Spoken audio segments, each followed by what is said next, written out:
بنی اسرائیل پر اللہ کی نعمتوں کا تذکرہ۔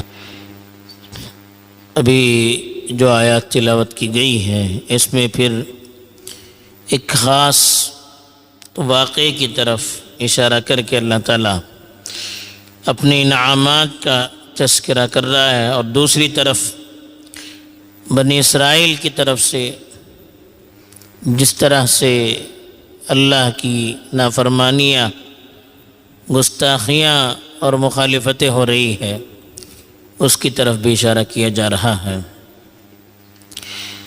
ایک واقعہ پیش آیا تو اس کی طرف اشارہ ہے۔ بنی اسرائیل، جیسا کہ کل بتایا گیا تھا کہ 40 سال تک ایک وادی میں بھٹکتے رہے اپنی نافرمانی کی وجہ سے، اللہ کی طرف سے عذاب کے طور پر۔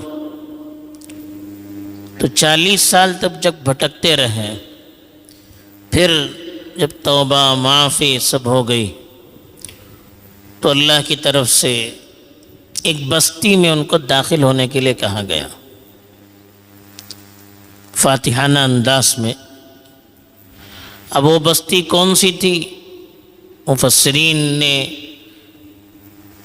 اپنی اپنی تحقیق کے مطابق اس کا نام بتانے کی کوشش کی ہے۔ ممکن ہے بیت المقدس کی سرزمین ہو، جیسے سورۃ المائدہ میں بھی اشارہ کیا گیا کہ ادخلوا الارض المقدسۃ التی بارکنا فیہا، کہ اس مقدس سرزمین پر داخل ہو جاؤ جہاں ہم نے برکتیں رکھی ہے، جس کے آس پاس ہم نے برکتیں رکھی ہیں۔ تو اس لیے بہت سے مفسرین کی رائے یہ ہے کہ یہ وہی مقدس سرزمین ہے، بیت المقدس۔ یہ بعض لوگوں نے جریکو جو علاقہ ہے اس کی طرف بھی اشارہ کیا ہے۔ بہرحال علاقہ جو بھی ہو، مقصد صرف یہ ہے کہ اللہ تعالیٰ جو پیغام دینا چاہتا ہے اس پیغام کو ہمیں سمجھنا ہے۔ اللہ نے کسی بستی کا صراحتاً نام نہیں لیا ہے، نہ صحیح حدیث میں صریح طور پر کوئی بات بیان کی گئی ہے، اس لیے بستی کے نام کے جاننے پر آیت کا سمجھنا کوئی موقف نہیں ہے۔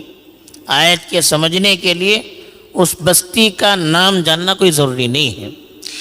واقعہ تو اللہ تعالیٰ نے ان سے کہا کہ فلاں بستی میں داخل ہونا ہے، لیکن فتح اور کامرانی کے باوجود کیسے داخل ہونا ہے؟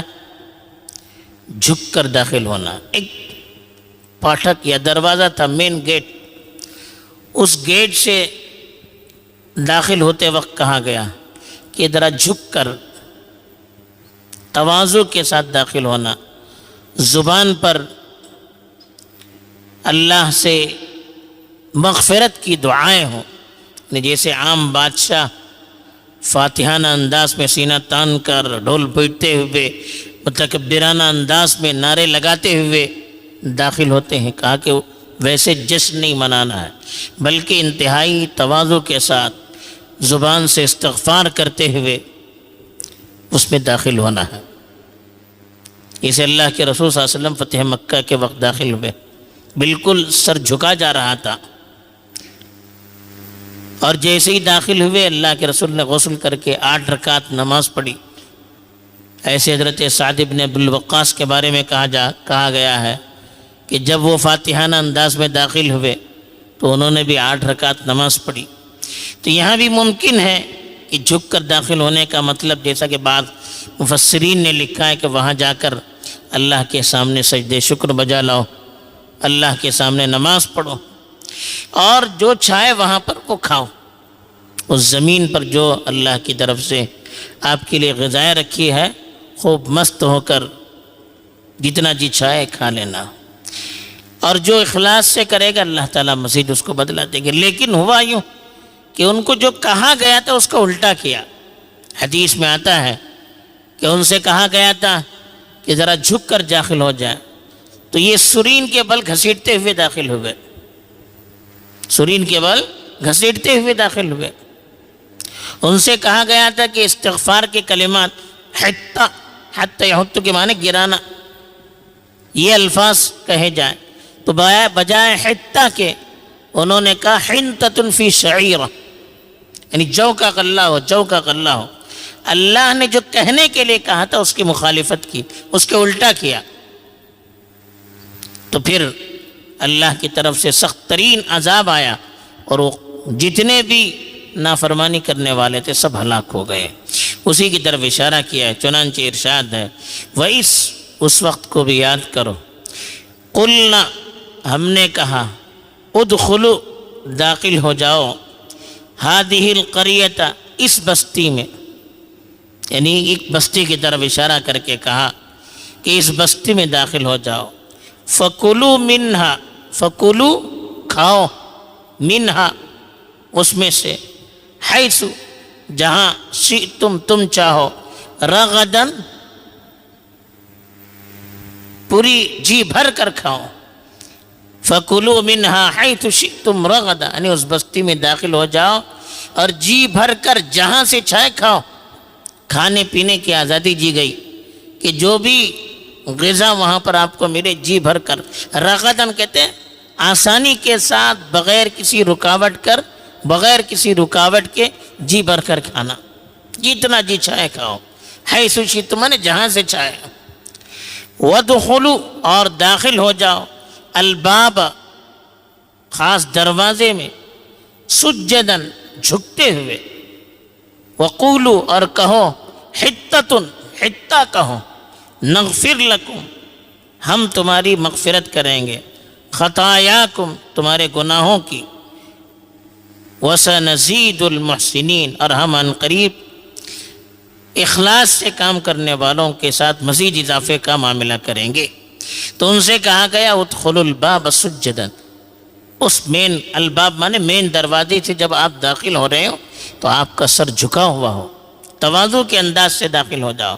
وقولوا حطہ، حتی یحط کے معنی آتے گرانے کے، تم یہ کہو کہ یا اللہ ہمارے گناہوں کو گرا دے، ہمارے گناہوں کو مٹا دے، ہمیں معاف کر دے، نغفر لکم خطایاکم، ہم آپ کے گناہوں کی بخشش کریں گے، وسنزید المحسنین، اور جو محسن ہوں گے، اخلاص کے ساتھ کام کرنے والا، خوش دلی سے کرنے والا، اللہ کے فیصلے پر راضی ہو کر صحیح طریقے پر عمل کرنے والا، اس کے اعمال میں، ثواب میں ہم اور اضافہ کریں گے۔ عمل کرنے والے دو طرح کے ہوتے ہیں، کچھ تو ہوتے ہیں کہ کہا گیا نا ہم کرتے ہیں، عمل کرتے ہیں، حکم پورا کرتے ہیں بھلے جیسے بھی ہو۔ دوسرے وہ ہوتے ہیں جو اللہ کا حکم سمجھ کر بالکل خوش دلی سے، ثواب کی امید کے ساتھ، ایک ایک بات کا خیال رکھتے ہوئے پوری طرح سے اچھے انداز میں ادا کرنے کی کوشش کرتے ہیں۔ تو جو حکم پورا کرے گا اس کو تو ثواب ملے گا ہی، لیکن جو خوش دلی سے، اخلاص کے ساتھ، صحیح طریقے پر ایک ایک چیز کا خیال رکھتے ہوئے کرے گا اس کو مزید ثواب ملے گا۔ لیکن ہوا کیا؟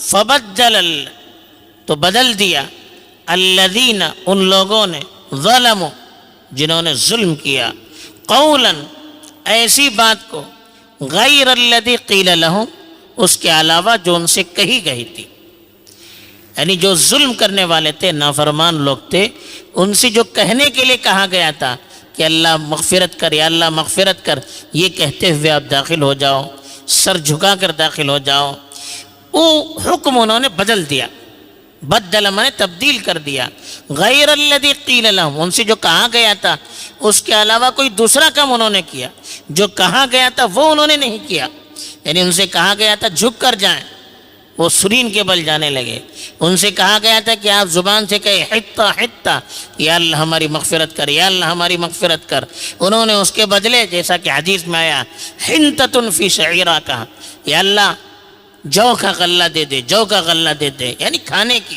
مذاق اڑایا، تفریح کی، اللہ کی بات کا مذاق اڑایا، ٹھٹے اڑایا۔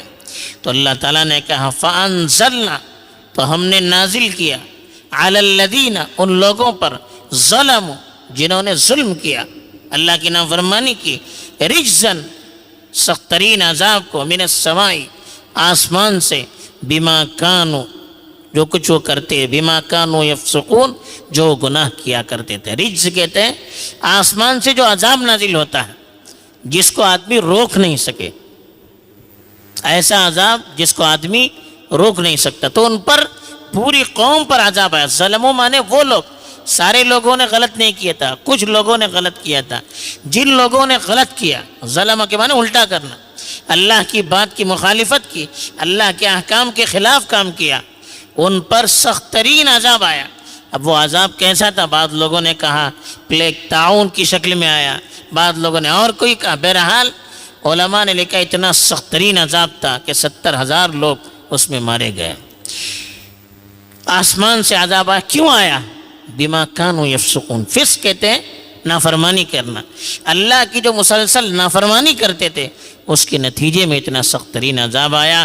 بہرحال ان آیات سے یہی معلوم ہوتا ہے کہ ایک تو اللہ تعالیٰ کے احکام کے بجا لانے میں کامیابی ہے، جیسے کہا جائے ویسے کرنا چاہیے، عملاً بھی قولاً بھی۔ دوسری چیز، اللہ کی بات کی مخالفت جان بوجھ کر کریں گے اس پر اللہ کا عذاب آتا ہے۔ تیسری چیز یہ کہ فاتحانہ انداز میں اگر کسی بستی میں داخل ہونا ہے تو اسلام فتح کرنے والوں سے کہتا ہے کہ جھک کر داخل ہونا چاہیے، اور اپنے گناہوں کو یاد کر کر کے معافی مانگتے رہنا چاہیے۔ چوتھی بات جو یہاں معلوم ہوتی ہے کہ اخلاص سے، خوش دلی سے جو کام کرتا ہے اس کا اللہ کے یہاں ثواب مزید بڑھ جاتا ہے، عام لوگوں کے مقابلے میں اس کا عمل کا ثواب اللہ تعالیٰ بڑھتا ہے۔ بہرحال جو واقعات ہمارے سامنے بیان کیے گئے ہیں ان واقعات سے سبق لے کر ہمیں اپنی زندگی میں اصلاح کر کے صحیح طور پر عمل کرنے کی اللہ توفیق دے، آمین۔ وآخر دعوانا الحمد للہ رب العالمین۔